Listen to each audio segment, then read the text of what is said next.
I wanted to just explain that Social Place is an Australian community of practice dedicated to advancing social value in the built environment. I'll start today with an acknowledgement of country. We welcome all Aboriginal and Torres Strait Islanders from every part of the country you might be joining us today. Today, I'm joining you from the traditional land of the Gurungai and the Gamayagal people, otherwise known as Manly, in Sydney, and we pay our respect to elders past, present, and emerging. I'd also like to start today with an inclusion statement, which has come from Autism Australia. So a very big thank you to them for putting that out as a public resource. Their statement says, everyone is welcome in this meeting. We'd like everyone to bring their authentic selves to this meeting. You're encouraged to do whatever you might need to feel most comfortable and to facilitate better participation. So that might mean walking around or using your fidgets, turning your camera off, whatever you need to do in this meeting, please feel free to do so. Today, we're going to use the chat function. So if you would like to put any questions to the people speaking today, please put them in the chat. We'll be monitoring that and having a Q&A at the end of the session. And if you'd like to start off right now, please, just as if you'd like to, say hello and tell us where you're coming from in the world, what city you're at, and what motivated you to come here today. We'll share a few of those as we go through. So whilst you're doing that, I'll just introduce Social Place. Our mission is to be the leading point of knowledge and collaboration for those across the industry seeking to design and deliver places that improve wellbeing and have lasting impact. So we're looking to deliver this through research, education, advocacy, and industry partnerships. Social Place is a very informal collective of you, all of you who have come here today. We're here to share our knowledge and our best practice and hopefully empower others to provide direction on how our industry can collectively prioritise social value. We were originally founded by a group of peers who are really committed to this topic. So I'd like to say a big hello to Angelique Edmonds, who's going to be speaking today from the University of South Australia. We have a founding member, Eilish McNabb, formerly Barry, from Hayball, who's been instrumental in getting this group going. Myself from Blix Architecture. My name's Georgina Blix. Min Seto from Australian Social Value Bank, who'll be also speaking today. And Timothy Steele and Laura Baker from Stanton Dahl Architects. We also wanted to say a big thank you to Dr. Brett Pollard because he had a valuable contribution to the early stages of forming this group. So we believe in built environment that places social value at the centre and delivers better wellbeing outcomes for communities. This is the very first conversation that we put together to share our knowledge. It might be the first of many activities or talks we put together, but we want your input on that. So this is a very collective and co-designed group. If you have any ideas about what you would like to hear from this group, what knowledge you might be able to personally share, if there's a topic that you're very interested in, or you have something to offer the group, please jump into our LinkedIn page. Maybe Laura, if you could put that in the chat on the side, but it's a very highly informal volunteer group. So please have a think about how you might like to contribute your knowledge. I think Angelique was saying before, she's going to pose some questions today. You might have the answers to them, or flip side, you might have some questions you're hoping the group can help you with. So the format today, we thought we'd start off with a discussion because community is formed by sharing stories. So that's what we're going to do today. Our topic is social value, social impact, or well-being. What does it all mean? So language can be tricky. It's a fickle thing. We've got 3 experts who are going to spend 5 to 10 minutes discussing their burning ideas, their concerns, or any platform that they're currently working on around this topic. Whilst they're talking, just ask you to keep yourself on mute, but if you'd like to have any questions, please put them in the chat and include who you'd like to answer that question, just so we know who to point it to when we get to the end of the session. So expect sort of maximum 30 minutes of 3 people talking, and then we'll be all jumping into a group discussion. And in the future, once we get to LinkedIn at the end of this session, we would love you to reach out with, as I mentioned, any of your ideas or priorities. We'll probably do a poll on LinkedIn to hear what were the top ideas and what do people most want to hear about as first topics. Again, it's just our aim to be very collaborative and work with everyone interested on the topic. So with all that background information, I thought we'd get started, and I'd like to introduce Min Seto, who is the leader of the Australian Social Value Bank. So this is a not-for-profit that was created originally by community housing providers to provide a tool that can help companies to measure their own social value. So if you're interested in how we can value well-being in the built environment, she is your industry leader. She's also a design ally, and she's helping us to build the evidence we need for the impact our projects can have in communities. So I'm going to hand it over to Min, and she's got her 5 to 10 minutes. Take it away. Hi everyone. I will just share my screen to keep me on track. Um, these were very last minute put together slides, so forgive me in advance. I too would just like to take a moment to acknowledge the traditional custodians of the land that I'm joining you from, which is the Anouin people in Armidale, New South Wales. So, the main reason that there's so much confusion in this space is that different disciplines approach social impact differently. So, if you're an economist, you might focus on cost benefit, social scientists on lived experience, MEL practitioners on program logic and outcomes, infrastructure sustainability practitioners on social impact assessments. And each lens is valuable, but it makes the landscape really messy and very confusing. And, we have different sectors that use the same language to mean different things, and they're also using different language to mean the same thing. So I would therefore like to preface what I'm going to say today with the fact that I'm speaking from a measurement perspective and someone who also works across many different sectors. And for me personally, I've had to define what the language means to me in my context and what I teach to others, because we do a lot of education. However, you'll find that practitioners across different sectors have also done the same thing and may have reached different conclusions within their own context, which is what makes this conversation such a valuable one. Because without a shared language, it's really difficult to shape practice and ultimately drive better wellbeing outcomes for community. I think that clarity in definitions and methods help to prevent misinterpretation. Now, we often use the words social impact and social value interchangeably. But the key thing to understand about both of these terms is that the word social doesn't refer to the type of impact. It refers to society as a whole. So it would be more accurate and less confusing to use the term societal impact and societal value. And with this understanding, we can then see why social impact and social value includes all three pillars of economic, environmental, and social types of impact, or the triple bottom line, as it's often referred to.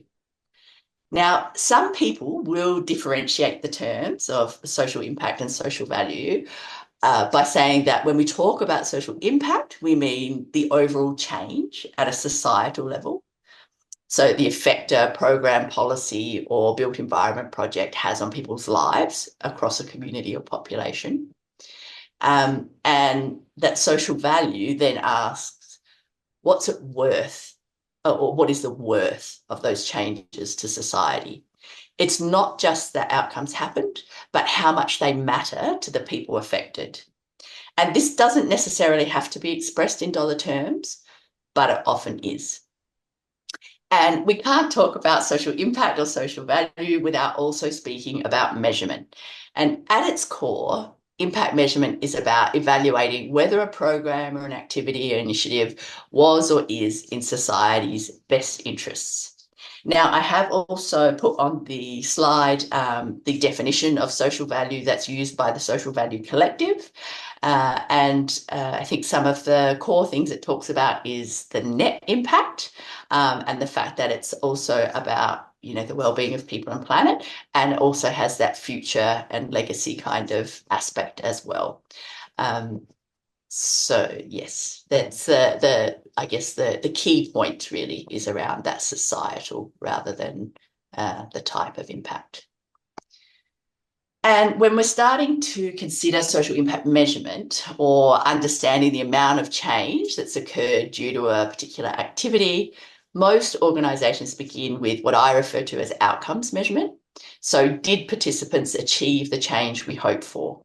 And this often starts with a theory of change or a program logic, but many stop at the outcome stage of this model, reporting on the number of participants that achieve the intended change. So, for example, 60% of residents surveyed felt a part of their local community. Now, the main issue with outcomes measurement is that it doesn't allow us to compare the impact of different types of programs that deliver different outcomes. And even programs that deliver the same types of outcomes but use different indicators and collect data against different indicators means that you still can't even compare those programs. So that's the main kind of concern, I guess, with outcomes measurement when we stop at that point. So in this model, we look at social value measurement, and outcomes matter because of their effect on well-being. Okay, so every outcome will have either a positive or negative effect on a person's well-being. So well-being is actually the key measure of social value, and it allows us to compare across very different types of programs. So, for example, by understanding the resulting well-being changes from a design element, such as sound dampening, we can compare it to the well-being impacts of designing to encourage social interaction amongst neighbours, for example. And it's these improvements in well-being that actually create value to society or social value. Okay, so often people don't see that relationship between social value and well-being, or social impact and well-being. And so, yeah, it's really that key measure that we use. Now, in the work that I do at the ASVB, we focus on monetising social value. But really, there's only 3 key reasons why I think you would want to go that step to monetise social value. And the first one is, if we reported on wellbeing improvements, which we can do, the problem is that people don't have that instant recognition or understanding of the value of improvements in wellbeing, not in the same way that they do around dollar terms, right? So if we report the improvement in wellbeing by using a methodology called wellbeing valuation, for example, which actually monetizes that improvement in wellbeing. So it converts the amount of wellbeing, the uplift in wellbeing from the achievement of an outcome, and how much money would take that, create that same level of improvement. When we do that, what it allows us to do is to have an instant grasp of the value of that outcome, of that improvement in wellbeing. Okay. And so, you know, if we say this, the sound dampening, you know, gave an uplift of 3 points on a wellbeing scale, or subjective wellbeing scale, or a, you know, 15% increase in wellbeing, it's not the same as saying it created $15,000 worth of wellbeing improvement. Yeah, like people have an instant grasp. So that's the first reason where you might want to consider monetizing. The second reason is to actually ensure that it can be included in decision making. Okay, so currently the way our economy is structured, the way our society is structured, is that we make decisions by understanding the costs and the benefits. It's like a pros and cons list. You know, we understand the costs and the benefits of a particular action, and that's how we make our decisions. Now, if we don't monetize those improvements in well-being, then they're just not factored into the decision. So if we think about, you know, the government is going to invest in a large infrastructure project, they will use cost benefit analysis to actually compare different case studies, different approaches. Okay? Now, if they don't monetize well-being and those improvements in well-being that can be created, they're simply just left out of that decision making, out of that equation. They will compare the costs and the cost savings to government, you know, from an economic perspective, but they just, you know, at best, they might put it as an afterthought in the appendix to say, oh, and there will be these wellbeing improvements from this part of the initiative, right? But if we actually monetize wellbeing, it means we can consider that as part of the decision making as to which type of scenario we're going to pursue or we're going to invest in. And the third point about why you might monetize wellbeing is really because to be able to understand cost effectiveness, we're comparing to costs, right? So if we need the benefits and the costs to both be in dollar terms to be able to compare them. And so that's really the third reason why we would monetize wellbeing, so that we can compare it to the costs. And if we don't include well-being in the decision making, and similarly environmental impacts, both positive and negative, then that's how we end up with really perverse decisions, right? Where we know we look at purely at an economic sense and we don't consider those other aspects in the decision making. Now, I just briefly wanted to touch on, I hope I'm going okay with time, Georgina. Yeah, you've got 1 more minute. Oh, okay. Is that dollars, not all, like, we assume that all dollars, when we see that as a figure, that they're all the same. And that's a real risk in this space. If we don't understand the methodologies and what those values represent, that can be a real challenge. So just to let you know that, SROIs will often use financial proxies where they'll look at a market good to put a financial value on something. And then there's these well-being values that look at monetizing well-being. So I guess the main point is to be mindful that not all dollars equal the same other dollars, and the other thing is that I just wanted to raise, because it's particularly timely, there's a number of new kind of tools that are going to be hitting the Australian market. Now, the reason I've put this table here is if we look at these different aspects, right, we'll make different decisions. So that first slide, if we look at investment costs, if we're trying to look at an initiative, well, we might initially go, oh, well, I'll go with program 1 because it's the cheapest, right? So it might be, that might be the community engagement program, for example. Yeah. So if we look just at that cost or investment, we might just look at the price, right? If we look at all the total benefits, and this is where those new platforms that are approaching the market are coming in and they're reporting total benefits, right? In this example, what we'd say, oh, well, we'll go with program 4 because it's got 1.5 million in total benefits, right? But what we're really interested in the net benefits, which is the total benefits minus the total costs, right? Because you can see then if we look at net benefits, program 2 and program 4 both have 500,000 of net benefits, right? So both of those will be good. It's not until we go to the benefit cost ratio, where that is the total benefits divided by the costs, right, that we can actually understand that program 1 creates the most benefits to society for the investment, right? So this is why having further understanding this total benefits is really deceptive, because all it's showing is that more money is being spent towards an intervention. So it might be, if that's a bigger organization, we can afford to put more into that intervention. It doesn't actually show the quality of the outcomes or the value that's being created. So I really just wanted to raise that, as I know it's going to be something that's going to be coming up a lot in the kind of near future, about why it's important to understand that difference, and also how those social outcomes have been valued is really important as well. So I've gone over. I will stop there, but really looking forward to any questions people have later on. Thank you so much, Min. That was amazing. Yes, please do throw your questions and comments into the side there, because that'll form our chat at the end.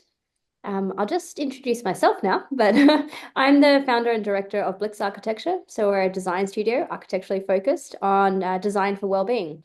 Earlier this year, I launched my Byra Hadley Travelling Scholarship research, which involved 26 interviews across 10 cities around the world, asking the question, what is design for wellbeing? Particularly at the scale of the neighborhood and that of designing housing. My background was working on large mixed-use housing developments for clients like Mirvac. And often I would go into meetings and there would be little to no discussion of social value, which I can understand. And to be honest, a lot of these projects were a number of years ago. But I had an example, exactly what Min was saying. I'd be in VE meetings trying to strip costs out of the project, and we were trying to argue for windows in stairwells because we knew that more people would use the stairwell in a 3-story building if that was a great environment that had light and outlook. Had no way to measure that impact against economic costs.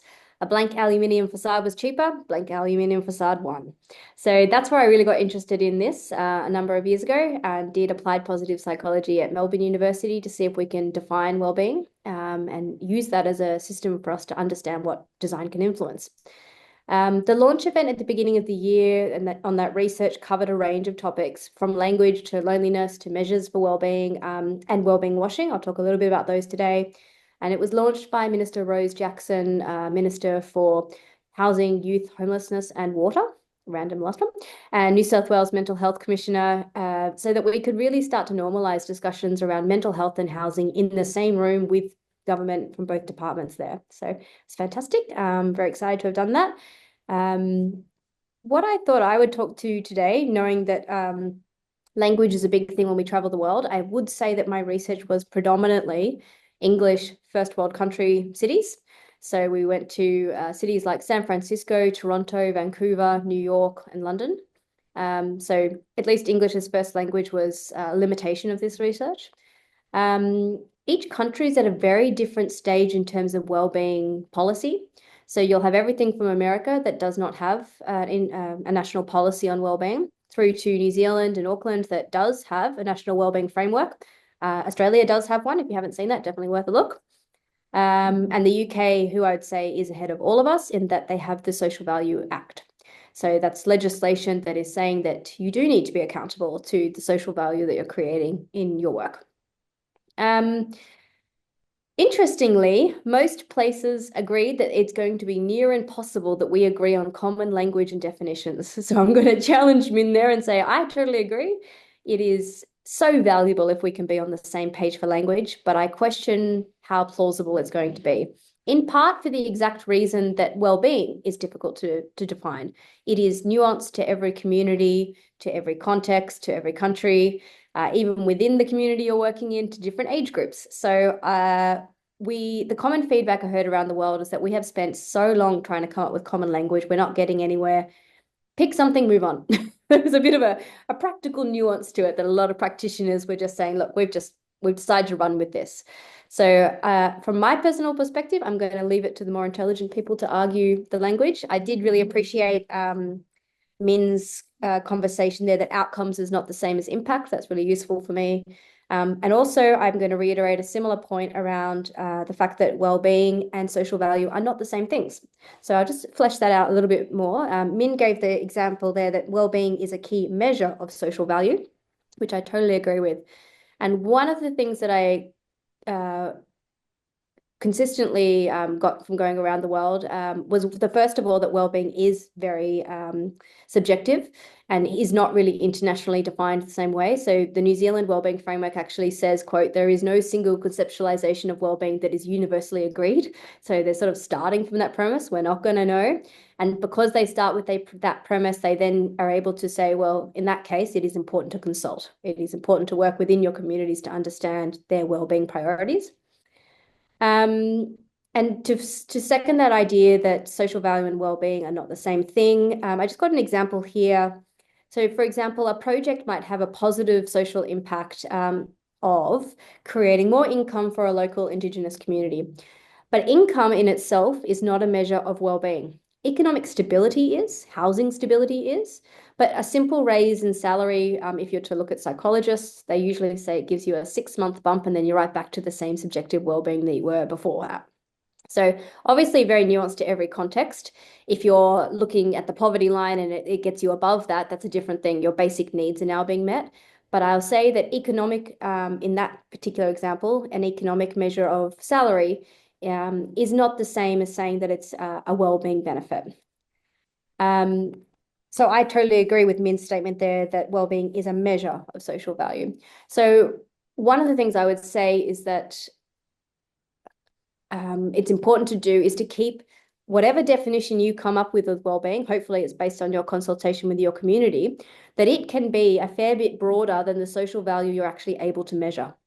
But it's important to have a definition of well-being before you get onto measures. I've had so many people come to me from the back of the research, super interested in the measures as a starting point. And you can only measure something that you have an intention to achieve or that you've actually set the vision, designed for it, built it, and then we can measure the impact. So if you have clients, I'd love to hear if people are in the same challenge as I've had, where I'm passionate about measures. I think we need to build evidence around wellbeing to be able to help the industry move forward, but it's not the first place to start with brand new clients. I'd love to see if that's the same experience for you. The other terminology that I'd love to get a bit more consensus across the industry on is that wellbeing is not the same as wellness. I still have a number of clients who will come to me on wellness projects, which of course I'm going to be excited about. But I just sort of put it in the context that restoration, particularly if it's a commercialized version of wellness, which might be something like massages or yoga or sauna precincts, they don't tend to equitably apply to very large parts of society. So they can be important for individual well-being. They might be an intervention around meditation or mindfulness or physical activity. It is an important aspect of well-being. But there is pretty universal consensus that well-being is a larger concept. Well-being is going to be encompassing a much larger number of factors that will influence your subjective sense of overall well-being in your life and the quality of your relationships, the sense of flow you have in your day. There's so many other elements that you might look at, autonomy, control, than just one element of restoration. So if you've got a client that comes to you with wellness, I guess advice from my experience is still exciting, still a great focus, but use it as a springboard to try and broaden what they might be able to achieve with that project, because often some of those health precincts can be amazing social connectors. So they could be forming really strong community relationships. And then just think about the ideas of equity and inclusion, making sure that it's something that has benefit for a broad range of people. I actually I was very excited. I see Angelique has also interviewed Flora Samuel. So at the time, she's head of Cambridge and the creator of the Social Value Act. So that's in the UK. Amazing. No, Angelique, have I got that wrong there? Or The RBA Social Value Toolkit. Yes, that's the she one. created. Yes, Yep. I have to be more specific. Thank you. So she felt that at that point, to create that toolkit, language was important. We needed to have a language in order to just get started. She said monetization was, again, similarly, just to help the industry get started, particularly when you're getting in front of government for treasury or funding or political support, having that monetized figure that Min talked about the benefits of, she totally agreed. She said the problem with it, and maybe to build a little bit upon what Min had talked about, was that the process of financial translation of value has now, in the UK, become too privatized as an industry. And so her feedback was that it has become a very consultant-heavy industry using very complex financial proxies that have no transparency. And so the community of which the benefits meant to be for have very little to no understanding how that figure was achieved. Often the financial proxies have nothing to do with the value that was actually being talked about. And because of that lack of transparency, her particular focus now is to move towards community-based wellbeing maps, which I think is super exciting. So have a look at her public map platform. Pretty cool project where they're using community from Anglesey, a low socioeconomic community, to use everyone, including kids in the community, to be social scientists and measure what they place value on in their community. And then making that a publicly accessible live data bank. So it doesn't sit in some consultant's report that gets forgotten and not used again. It's a live mapping tool that can be used to then overlay 20 residents felt that this tree was an important part of their childhood because it was the only tree in the neighborhood you can climb. And then overlaying data like that onto socioeconomic and other census data so that they can get a proper overlay of what does inclusion for wellbeing look like across this community. So pretty excited to hear about that. I think we do need common language. Whilst I say it's near impossible, we should just get on with it. I can understand there are some contexts, particularly if you're presenting to the board of a large corporation. They want to know that the words or the terms that they're using are aligned to government policy. So if there's going to be a place for that. And I just thought I'd share two of my favorite words from the research. That's my final point.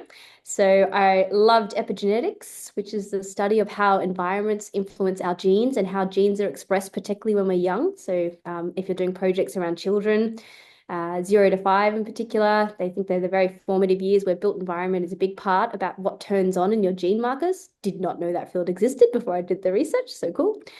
And my other favorite term was well-being washing, which is like greenwashing, the concept that companies report on well-being without any meaningful policies, culture, or practices to support their claims. So you'll see it everywhere now that you know the term. But if you have a client who says, I'm creating a community where people flourish and feel more connected than ever before, and have literally no data, design intention, measure of that underneath it, that's called wellbeing washing. So I'm super excited within this group that hopefully we build the industry to move away from that, from claims that are unsupported to evidence-based data. That's all I've got for today, but thank you so much. I'm now going to throw over to Angelique Edmonds, who is a senior lecturer in architecture and sustainable design at the University of South Australia.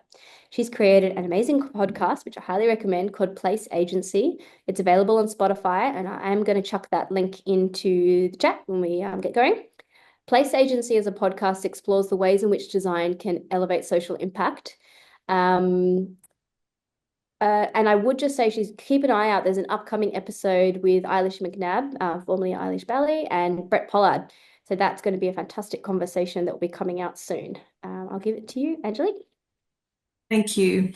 I just wanted to say thank you both very much to Min and Georgina. I know we've had lots of conversations over the more than 12 months about this group and what we wanted to share and so on. And I'm just really blown away by what you both shared and excited that we're doing this. We're kind of beginning this broader conversation with lots of other people. In terms of, I think, Georgina, it was really helpful when you started that you explained a little bit about how you got into this. So I'll just quickly explain that for myself, that I've been teaching in architecture for nearly 2 decades, and almost all the design studios that I teach have always had a social focus.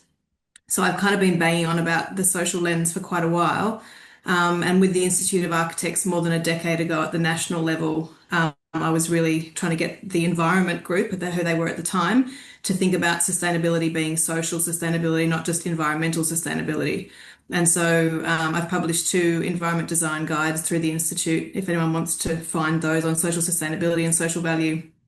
And more recently at the university, I'm teaching a subject called Design for Social Impact as an elective specifically for students across all creative industries in their master's degrees. So that's kind of where I'm coming from with this work. I think there's probably 2 or 3 points I wanted to speak to. And they kind of tie into some of what Georgina and Min have already spoken about, which is great. One of them, I guess, to start with is I'm really interested in us sort of taking a broader perspective and stepping back to think about value as a verb rather than as a noun.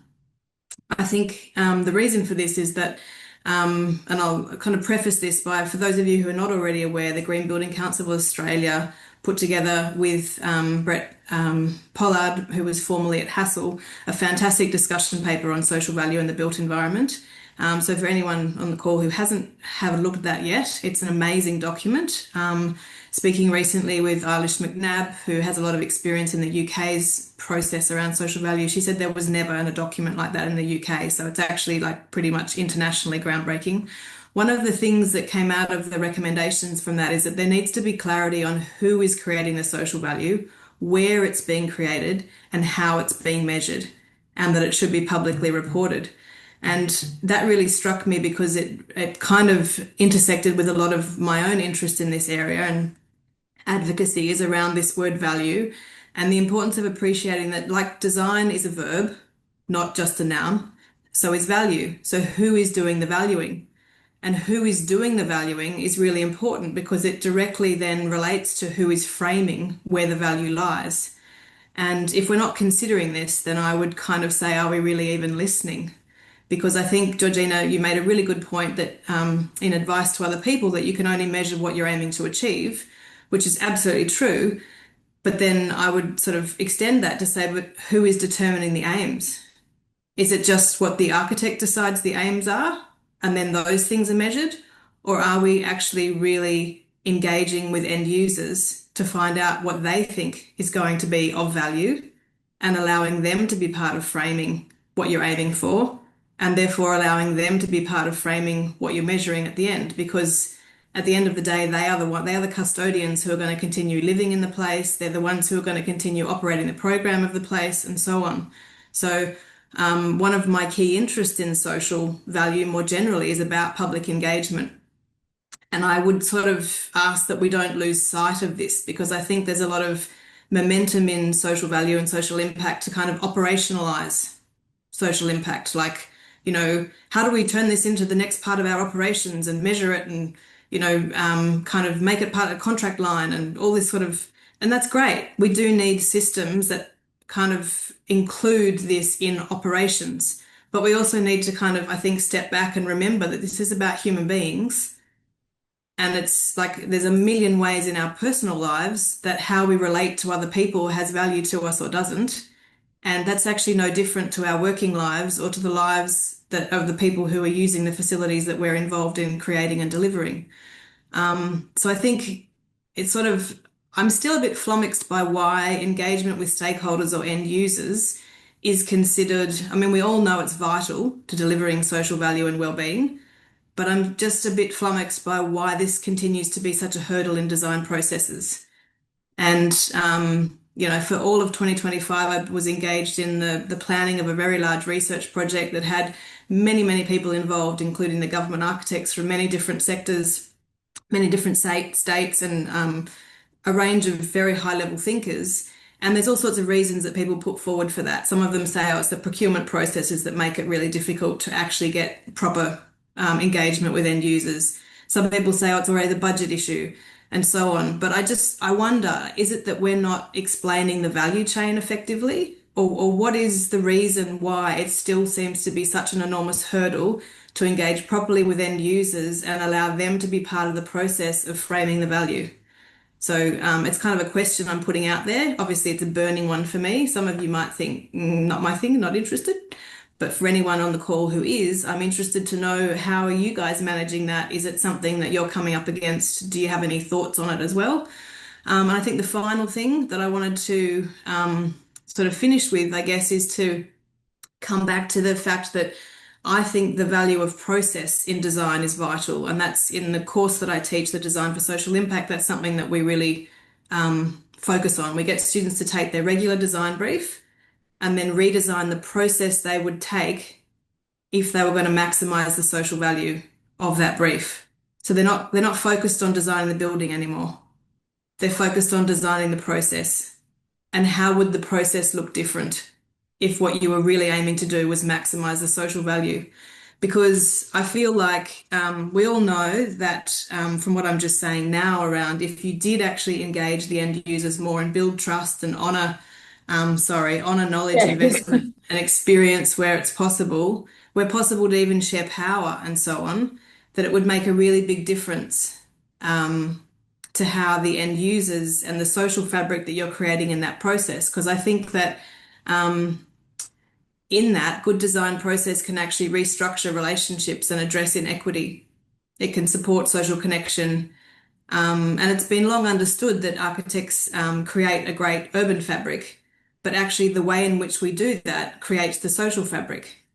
And again, I'm kind of flummoxed that things like building codes for safety are really accepted as absolutely vital. And I'm not suggesting that's a problem.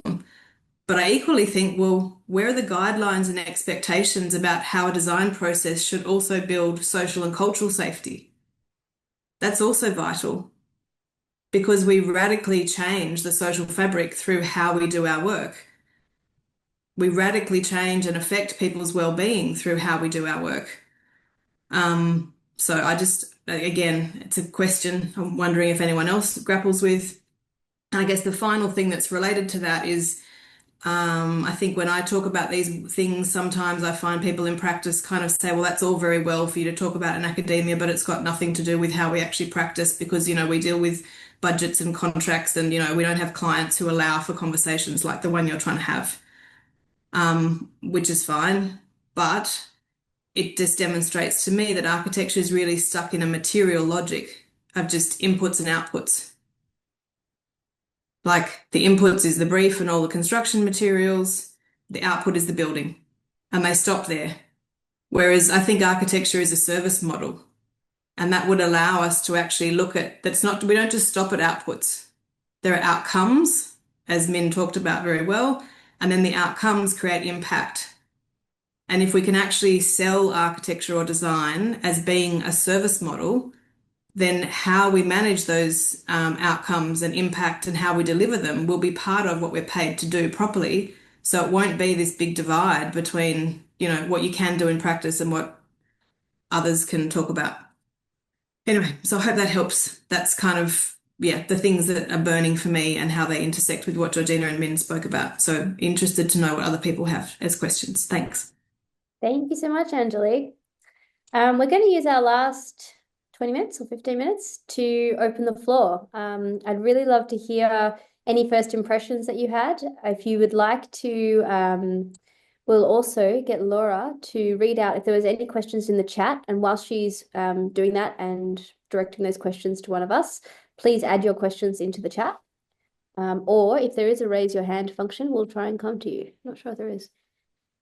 Yeah, I'm not sure about the raise your hand. Maybe this or put it in the chat and we'll in show the it chat out. that you would like to ask with the microphone. Thank you all so much. That was so interesting. We do have a question that's just come through, which is quite good from Andrew. I'm not sure if you were directing this at anyone in particular, but the question was, is there a role for techniques that help end users trade off outcomes with costs? For example, choice modeling. Well, I guess that question was just responding to what Angelique was saying about why aren't we engaging with the end users. And I know that in some of the projects that we've done when we're writing business cases for government investments in precincts or major facilities, that we've used choice modelling, which, it's basically just a technical survey, which gets people to trade off outcomes. So instead of asking them what they want, it makes them prioritise what they want with a price attached to it. And I was just wondering if that's, and I know that the New South Wales Treasury is sort of seeing that as a major way forward in the way it assesses social infrastructure. So I just wondered what you thought about that, Angelique, if you have any thoughts about that. I imagine Min knows a fair bit about that because I think the choice modelling technique is used by ASVB to come up with its outcomes. It's measures anyway. Thanks, Andrew. I think it's an awesome question. And I'm kind of interested in exactly how you would do the choice modelling, because I've been involved in public projects where it's been used as like a design testing, a design-led engagement. So they've actually, for big public projects here in Adelaide, where three different scenarios were done by different design practices as possible future visions for a particular large urban area. And then people were invited to consider all three options as different choices and to kind of in real time give feedback and discussion. So that as a process would be very expensive because it involves actually engaging architects to do designs that have visual outcomes as offering the choice.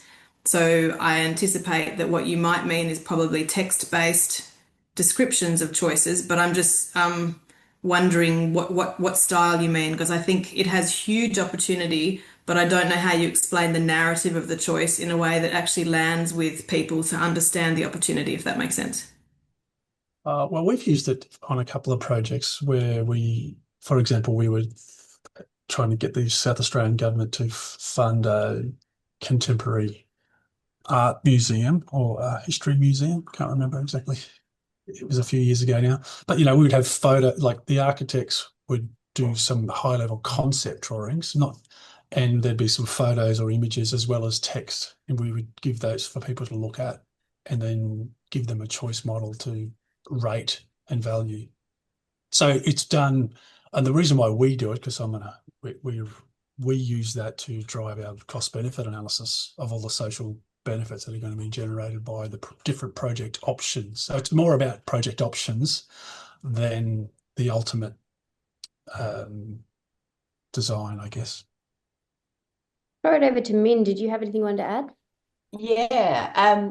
So the majority of values that we have in the ASVB are wellbeing values. So that's a different methodology. But we did do an extra research project with Symmetrica Jacobs around trying to value like access to green space and active transport and, balconies and different aspects. And we did choice modelling for that to try and understand, the value of those different design features for people, and that is obviously one of the accepted methodologies that Treasury uses to monetize non-market goods. So commonly used, just very expensive because you have to survey people.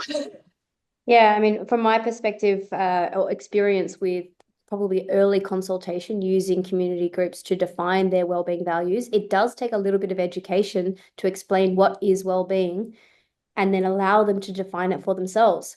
So I think sometimes the challenge with those choice modeling or other types of survey is there's an assumed agreement of what it is we think has value to begin with. And whilst they can still prioritize within those, if none of those particular options have been placed against any wellbeing framework, they end up choosing things that might not actually be related to improvements in wellbeing. I've seen that in a few. So I think the difference is that choice modelling is not focused on wellbeing. It's focused on preferences of different options. So, you know, is a house with a garden a better option than, you know, a house with a balcony, for example, right? Whereas with wellbeing, when we're looking at wellbeing valuation, that's actually looking at the impacts on subjective wellbeing. So the main reason why subjective wellbeing is used as the key measure for wellbeing is because everybody you know, has their own take on their own level of wellbeing and what affects their wellbeing. And so that's why subjective wellbeing tends to be used rather than an objective measure of wellbeing. Yeah, I think it might also, for a similar sort of UK example to that, have a look at the Happy Homes Toolkit by Pollard Thomas Edwards, I should say. They actually got a very large number of social affordable housing tenants to define wellbeing, and then got them to define what are the design elements that they think could influence their wellbeing. They've then surveyed to do, I guess, what would be considered like a choice modelling, and they came up with things like they prefer natural daylight over apartment size. So they have all these different design factors and they got to rate them. Then they're going to build social housing based on that feedback. They're then going to go back and post occupancy survey to see if the design elements that people selected, like bigger balcony, more window at the kitchen, less window in the bathroom, did correlate to an improvement in wellbeing. And then they're trying to build a BIM tool that would be embedded for architects to know, well, based on a significant amount of data with social and affordable tenants, we know that a balcony, that if you make it more than 10 square meters, that will give you an increased wellbeing rating. I don't know. It's like an IFC tool built into the product itself or into the window. It's pretty amazing level that they're trying to get to. Fascinating. May I just add, I know there's two other questions for Min that we're waiting from earlier that we need to get to, but can I just add, Min, what the point you're raising about subjective wellbeing being different is also what I'm trying to say about our values. That people value things differently, and therefore asking them what they value is important up front. Because in my work, what I've discovered is that with our loneliness epidemic and people feeling isolated, one of the things they really value is not physical fabric, but is being involved in a process. And even if the outcome is not what they wanted, the fact that they've been included in the process makes an enormous difference to them feeling more part of a related network and community and, you know, validated as someone who's part of the public.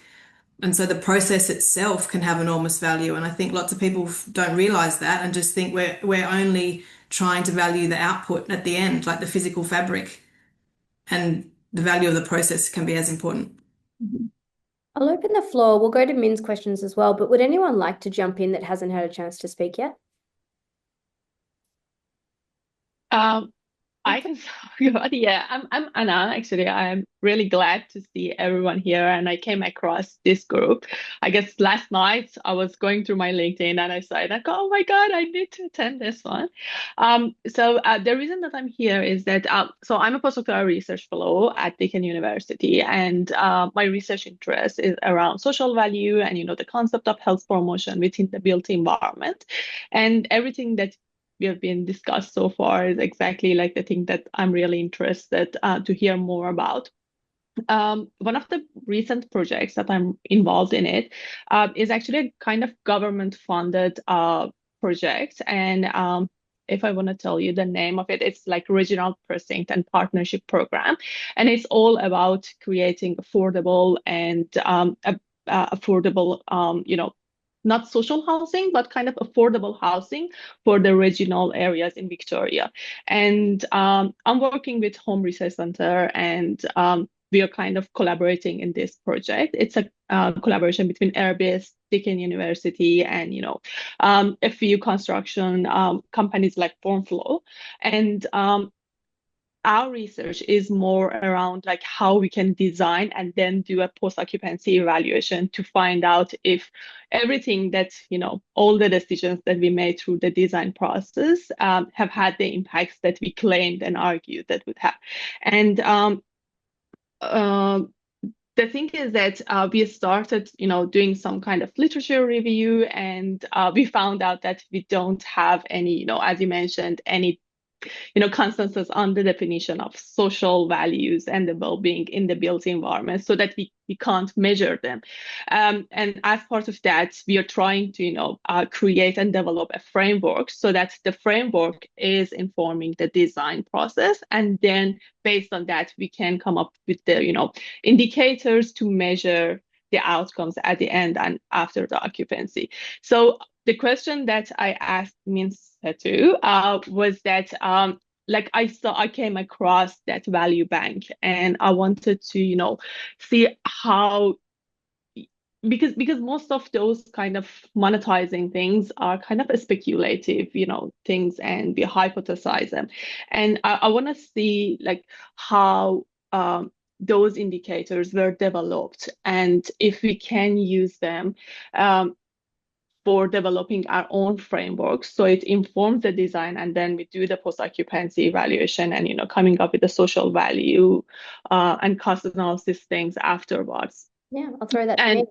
yeah, and then as part of the things that Angelica was mentioning around the co-design process and involving the potential residents within the process, we actually found out that that's really important, and we need to put that as one of the key indicators in the framework that we are developing. So we are hoping to do this kind of post co-design process with the potential residents in those areas.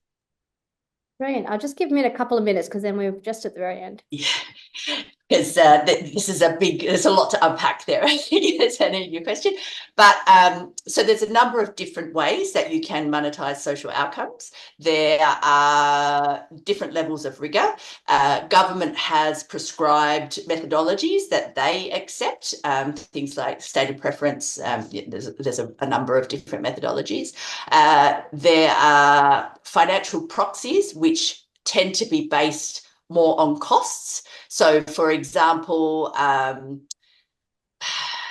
the benefit of overcoming depression and anxiety, they might do a cost where they would say, 10 sessions on the mental health treatment plan with a psychologist is, $300 a session. So that's the value is $3,000, right? So they're not very strong, not very evidence-based, right? The valuation methodology that we used for the majority of our values is called Wellbeing valuation, and it's a quasi-experimental approach. So it's one step down from a randomized control trial. And basically what we do is we take existing data sets and we create a treatment and control group in that existing data set, okay? So we've used the Hilda for the majority, and what we do is, say if we're looking at people who, let's use employment because it's just really binary and easy for people to understand, but I realize it's not really applicable to the built environment, but just to get it across, is that we would create the treatment and control groups, so two statistically identical groups, except they would have answered the question around employment. Let's say this group all said that they're in full-time employment and this group all said that they're unemployed. And then we look at the difference in subjective well-being between those two groups, so moving from an unemployed state to an employed state, right? And let's say for ease that's 1 point in subjective well-being, like difference, right? So everyone would have answered the subjective well-being question, which is overall, how satisfied are you with your life, right? It's a validated measure. It's embedded in government surveys across the world. And basically people are able to kind of assess all the key things in their life and kind of compare that to others and be able to do that really quickly. And it's actually shown to be a really strong measure of well-being, right? And so they don't have to define it, but it's very personal to them. That's why it's subjective, okay? So what we do with those two groups is we compare the subjective well-being between them. Let's say it's 1 point.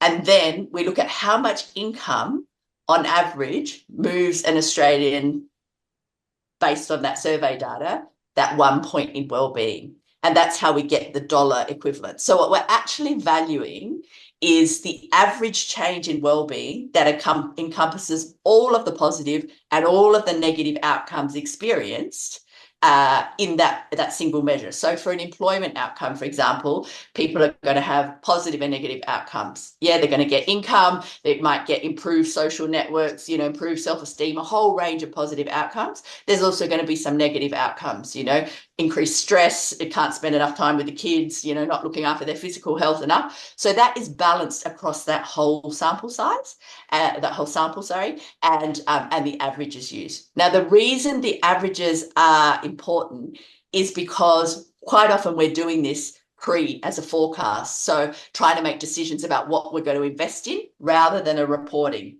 right? And so that's why those averages where we look at, well, what's the average improvement in this community that we're going to be working with? That's why averages are really useful. In that post scenario, that's where, SROI methodologies, really around that stakeholder engagement and understanding what's changed for those particular people. I know that was a whirlwind. I could talk about that for an hour. So It is a massive I hope topic. that's... No, that's great. Thank you so much, Min. I think that's a great segue. We won't have got to everyone's questions today, but as the final sort of thank you to everyone who's participated today, this is the first of many conversations. So please use our LinkedIn as a portal to reach anyone that you'd spoken to today or would like to hear more from anyone. We'll try and put the recording up there, I think. Is that what we might be doing or something like that? And we'll also be putting out a poll. So what you might like to hear more about. So if there was something today, we're like, actually, I could do an entire session on that particular question. Please give us those ideas so that we can put together content, or you might want to personally present on something you're working on. We'd be keen to hear from you as well. Thank you so much for being part of the very first social place. And thank you so much to everyone who is speaking. And we hope to see you at the next great conversation. Thank you. Thank you. Bye.